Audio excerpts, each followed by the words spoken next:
So hey everybody, today we are going to talk about the National Association of Realtors settlement of the commission lawsuit. There was a big class action lawsuit against the National Association of Realtors and several large real estate brokerage companies, alleging that commissions were colluding, that companies were colluding together to basically inflate the cost to sellers of real estate. And basically the mechanism by which they do that was the seller paying the buyer's commission. Now that's been a practice. It's largely a market-driven practice that's been in place forever, but it was formally incorporated into the National Association of Realtors requirements. In order to list a property on the NMLS, you were required to offer a commission to the buy side to pay the agent of the buyer that brought the buyer to you. And this was deemed to be anti-competitive. They lost the lawsuit, billions of dollars of charges and potential damages. And so the National Association of Realtors and several real estate companies settled. And one of the things they agreed to was twofold. They agreed to remove that requirement. Now, some states had already eliminated that requirement, but it was still very common practice, almost universal practice, that would be offered. And so now you can no longer require a selling agent to include a commission from the seller for the buyer's agent to bring a deal to you. You can no longer require that. But what's more, and this is what caught people by surprise, I think, is you can't even publish that commission in your listing. So and essentially I think what they're trying to get at is to prevent people from essentially getting around this by saying, look, we're not going to bring buyers to you if there's no commission offered to us. And so your listing essentially gets blackballed. And so now you can no longer even publish whether you have it there. Now, of course, you're going to be able to find out whether it's there or not before you write your offer on a deal, because that's essential information. Your buyer needs to know whether or not that commission is being offered or not, or whether they're supposed to come up with the funds. So that information is going to be available, but you're not allowed to publish that in the listing. And so what this is not really about, there's been a ton of hot takes on this, and all the way from this is the end of buyer's agency and half the realtors in the marketplace are going to be without a job and commissions are going to go way down, to it's nothing, it's business as usual. And like all these things, it's going to be somewhere in the middle. I'm not here really to tell you what I think. I will tell you, I will give some thoughts about kind of initially, but I do think it's going to take time to work out. I think initially, this didn't overnight change the value of property. The fact that the listing agent was offering the buyer's agent a commission was a part of the value of that property. And overnight, this is not going to change the value of that property. So it's not necessarily going to change sellers' practices wholesale. Now, there will be more explicit negotiations. Every buyer now has to enter into a buyer's agency agreement with their agent before they write an offer on a deal. And so you have to go into that deal saying, look, this is my commission, and if the seller doesn't pay it, then here are the options. A, we don't do the deal. B, you pay it, or there's all manner of things that you have to think about now. So it's going to put more pressure on commissions, and I think eventually it's going to bring those down a little bit. But of course, we've had that pressure, that downward pressure on commissions in the marketplace for quite a while. We've had these discount agencies that came in long ago, and whereas we used to be just 6% across the board, 3 and 3 for the buyer and the seller agent, that hasn't been the norm necessarily in any market that I'm aware of for a long time.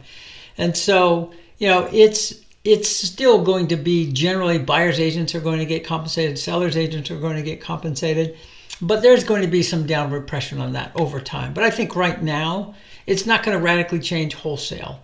So that's kind of my quick take. Now, this video is really about what are the reasons to hire a buyer agent, because the one thing that you must not do in response to this, and that you're going to be tempted to do, is just to say, well, what do they do for me anyway? The buyer's agent, I go on Zillow, I find my properties by myself, I let them know what I want to look at, and then they write up the offer and they pocket their fat commission. And really that nothing could be farther from the truth.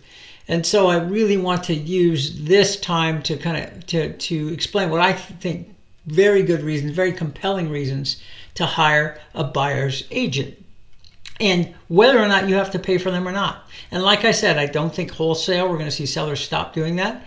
I do think if sellers stop doing that, they are going to have less demand for their properties. It's just common sense, right? If a buyer looks at two properties that are equally attractive, and one of them has the seller, their agent's commission, the buyer's commission is going to be paid by the seller, and the other doesn't, which one's going to be more attractive then, right? That's going to be a determining factor. So, but if you had to pay for it even, here are the very compelling reasons that I think you should always hire a buyer's agent. Number one is just the magnitude of the purchase. This purchase is 20, 30, 40 plus times the next largest purchase you will ever make in your lifetime. It's so the magnitude of the impact on your finances and the potential for making a mistake is very significant, right? It's 30, 40 times, and that's the next largest purchase, right? Which is a car, which you're not going to do very much. And then your average purchase is way below this. This is the largest purchase you'll ever make, the most consequential purchase you'll ever make, investment you'll ever make for the vast majority of us. And so it's very, very important that you get the best advice and assistance in making that purchase. That this is truly the case where you could be penny wise and pound foolish by not hiring a buyer's agent to be with you. The second reason is just the complexity of the product, right? This is, every property is ultimately unique. It's literally and ultimately unique. There are no other products just like it. It's one house. There are no other houses that are just like it. And so valuing that is very subjective. It's very difficult to come up with a value for when you're trying to buy a house. And so it's very important that you have people with market knowledge, number three, there, who help you understand what's going on in the marketplace. They give you expert guidance, and they have the negotiation skills, right? And that in part may be dependent on having some inside knowledge. Agents know how to draw out key information from other agents about what's going on with the property. They know the neighborhoods. They know how other properties have sold. And that inside knowledge and that depth of market knowledge about that specific property helps them be better negotiators. They know how hard they can press. And so it's very important to get that. The other thing is just protection. Do you need inspection? Do you need to do an inspection or not? What kind of contingencies do you need? A financing contingency, an appraisal contingency, a sewer scope contingency. There are all manner of things that can go wrong in a purchase, and it's really important that you have an agent that represents you, that understands those things, that can protect you, and know the fine balance between, in some markets, some of those protections have to be foregone in order to be the winning bid on a property. And that's just the nature of the beast, right? That's just the nature of the market you're in. But you still should understand what you're risking. And then you should also understand if you don't need to risk that. And they're better at that. They understand those things. Never, ever rely on the seller's agent to represent you in a purchase. Don't ever think this is just paperwork and I'm going to write the offer and I'm going to depend upon, because remember, this selling agent is contractually obligated to gain the maximum price possible for their seller, not for you. And you'll sign an agreement if you ever do use a seller's agent that acknowledges that look, I'm their agent. I'm not your agent. I'm just facilitating this. But their job is to maximize the price. So how are you possibly going to figure out what's the lowest price I could offer and still get this? You can't ask your agent. They're not going to help you understand that. So it's super important that you never, ever use this seller's agent to represent you in a transaction. Now, let's look at this right now. What happens? How do I pay for this? Let's say that I do have to. Now, again, if you're in a super hot market, even in a super hot market right now, we're still seeing sellers are still offering commissions. We've had deals that have happened since the lawsuit settlement's been announced, and sellers are still offering commissions and generally paying for the buyer's agent commission. But in a hot market, you can imagine that, some sellers might test that and say, look, I've got a super hot property. I've got a lot of interest in this property. I'm not going to offer a commission.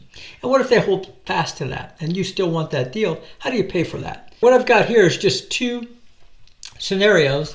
Number 1, 2, it's the same purchase, but in one case, in the first case here, we're going to roll in number 1, we're going to roll in the seller's agent cost into the loan. Okay, and 2, we're not. Okay, we're gonna pay cash, and for the selling agent cost. Now this is a big number, right? Let's say now in this market, again, I think 3% automatic days are gone, and you can certainly do better than this, but you can get the very best agents on the market right now. I think for 2.5%, you can get that. And so on this deal now, in our market in the greater Seattle area where I am, the average purchase price is $845,000. So I'm just taking an average home in this market. 2.5% of that's going to be $21,125. That's I'm not sneezing at that. That's not a small number. That's it's a significant number. But remember, if we're in a hot market, a lot of people you're just table stakes are 10% over list price, right? And you don't blink at that, because this is a property you want and you understand this is the nature of the market, and I've got to be prepared to go 10% over list in a hot market. Well, what's 10% over list on this property? That's $84,000. We're talking about 21. And so just understand that this is all going to be negotiated in, and it's not like you're going to go 84 plus the 21. It's all going to it's all subject to negotiation. But I'm just trying to give a little perspective on that. Just understanding that if you're in a hot market and the seller holds firm, saying, "Look, I'm not." It's kind of like them saying, "Well, I'm going to hold out for 3% over list or 2.5% over list price," and that's you would click your heels, and pinch yourself if you got it in a hot market. If you got this property for 2.5% over list, so it's really not that big of a number in that context, right? Not poo-pooing $21,000. It's a lot of money. But if it's not a hot market, then sellers are much less likely to hold fast on that. If it's a market that's slower and the properties are sitting a little bit longer, they're not going to not offer to pay a commission, generally speaking.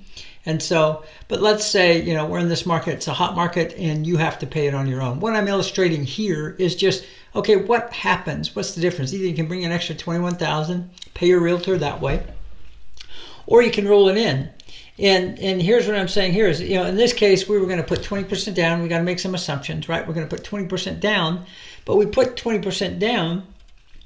And then when we roll it in, now our loan to value goes to 82%. Sorry about all my mess there. It kind of looks, there we go. We'll clean it up some here. So you can see here, 82% now. Oh no, evil, wicked mortgage insurance comes into play. And this is just a little bit of an aside, but just understand mortgage insurance isn't that evil, greedy thing that people are doing. It just enables banks to offload the risk. That enables them to borrow more, to lend more than they otherwise could, because they're regulated. They can't put their money at risk over certain levels. So you're paying somebody else to take on that risk. And notice here, if you're putting 15% or more down and you have decent credit, this person, I think I said credit of 740, that's not even the very best credit. Credit of 740, look at their mortgage insurance, right? What's that number? $57 a month of mortgage insurance. In the context of $5,300, this is what it was before you rolled in those costs of your buyer's agent into that deal. $57 a month. That truly is a small number relative to the big thing. So you should give hardly any thought to that at all. Now, overall, your payment goes up by $192, and that's because you have mortgage insurance triggered by going over 80% loan to value, because you're borrowing more. You're going to say, I want to borrow $21,000 more than my 80% of the purchase price because I don't want to come up to cash. And notice when we do this, our cash to close stays the same, right? It was about 184 in both cases because I rolled that in this case. You're not bringing any more cash in. And yes, your payment goes up by $192 a month. Now, part of that's because the loan amount went up, and part of that's because you triggered mortgage insurance. And so overall, again, in the context of a $5,300 a month payment, it's not nothing. It is meaningful, right? 192. I'm not poo-pooing that again. I don't want to come across as snobbish and saying that would mean nothing to me. That's a significant amount of money. But in the context of this purchase, if you have to pay for your realtor, it's well worth doing so, because this again is the largest purchase you'll ever make in your lifetime, except for maybe the next house, right? But it's way larger than anything else, and the potential, the value of having an expert guide you through the process is, and this is true whether it's in a competitive market or a non-competitive market, because in a competitive market, it's super important that your agent understands, do I just throw all the money in the world at it so I can get this property? Do I get that desperate? Or do I have someone guiding me saying, no, we should be able to get it for this, and if not, we shouldn't go any higher than that, right? You should have that person. And if it's not a hot market, still, you need that person to guide you through that, to say, look, that property's been sitting for a while, we don't need to pay that, let's offer this. And either way, they will always earn that commission. Work with a good agent, right? Don't work with someone who's part-time, hardly done any deals. You need somebody who understands the market, but work with a good agent and you will always get your value out of that. Thanks so much. Hey, I've got a video, by the way. You're going to have to work with agents now. You're going to have to sign what's called a broker services agreement, because that says, what if the seller doesn't pay my commission? Who's going to pay? I'm still going to get paid. I've got another video about that, and so look at that if you want to learn. There's some really important things for you to understand about that. So look at that video, understand what decisions you have to make, what negotiating power you have. Take a look at that. We're licensed in Idaho and Washington, but I have brokers that I'm connected with all over the country. And so if you have any, always reach out to me if you have any questions. I'm happy to answer them wherever you are. And if you need the services of a broker in your market, I'm happy to refer those out as well. Thanks so much for listening. Please do subscribe, leave me a review. Thanks again.